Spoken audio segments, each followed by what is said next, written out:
खरं तर ऍक्सिडेंट होणं, त्याच्यामध्ये एखाद्या व्यक्तीचा मृत्यू होणं, आज शेळक्यांच्या बाबतीत आपण बघितलं तर ते स्वतः गाडी चालवत होते असं कळालंय. त्यांच्या पत्नी होत्या, मुलगा होता आणि त्याच्यामध्ये या दोघांचा म्हणजे पती आणि पत्नीचा मृत्यू झाला. मुलगा सिरियस आहे असं आम्हाला कळतंय. मुलगा त्यातून रिकव्हर होईल अशी अपेक्षा आपण सर्वजण करू.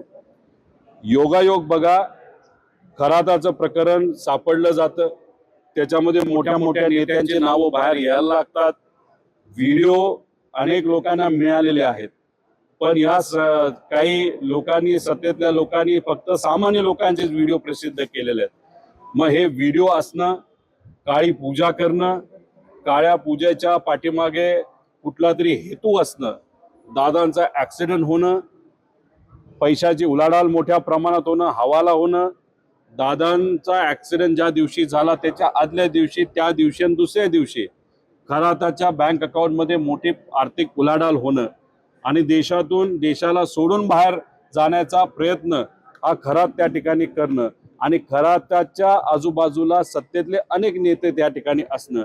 त्यामुळे हे सगळे जे विषय ते इन्व्हेस्टिगेशनसाठी, तपासासाठी आपल्याला फार महत्वाचे आहेत. आणि त्याच्या आधी शेळकेचा जर मृत्यू होत असेल तर ह्याला योगायोग म्हणायचं का काय म्हणायचं. त्यामुळे या ऍक्सिडेंटचा तपास झाला पाहिजे असं आमच्या सगळ्यांचं मत आहे. आणि त्याच्याच बरोबर बोंधू बाबा खरात जे आहेत त्यांना उद्या जाऊन सुरक्षता वाढवा, नाही तर उद्या जाऊन हे बोलायला बसलेत की सुसाईड केलं, खरात गेला, त्याचा एन्काउंटर केला, खरात गेला.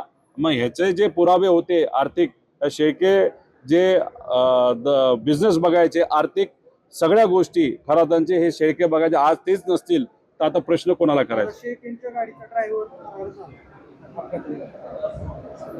आता बघा, मग आता हे विषय आम्हाला असं वाटत होतं शेळकेच चालवत होते.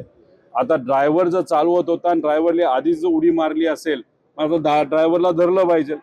का तो असं केलं, कशामुळे झालं, का तो पळून गेला, कुणी तो, नाही तर उद्या जाऊन ड्रायव्हरचा सुद्धा मृत्यू देह आपल्याला कुठेतरी त्या ठिकाणी मिळेल. कारण का ड्रायव्हर जर तो करणारा व्यक्ती असेल, ऍक्सिडेंट करणारा, त्यातून तो उडी मारून पळून जात असेल, खरं खोटं आपल्याला बघावं लागेल. आणि त्याच्यात उद्याच ड्रायव्हर जर सापडला नाही, आपल्याला कळणार नाही, उद्या ड्रायव्हरचाच मृत्यूदेह जर आपल्याला सापडला तर त्यात आश्चर्य वाटायला नको. म्हणजे ही कॉन्स्पिरसी आहे का असं काय आता विश्लेषकांचं म्हणणं आहे. त्यामुळे इन्व्हेस्टिगेशन करा, खरं काय ते बाहेर आलं पाहिजे. कारण या लोकांकडे पुरावे खूप आहेत. त्यामुळे हे पुरावे बाहेर येऊन कुठेतरी लोकांना खरं काय ते समोर आलं पाहिजे.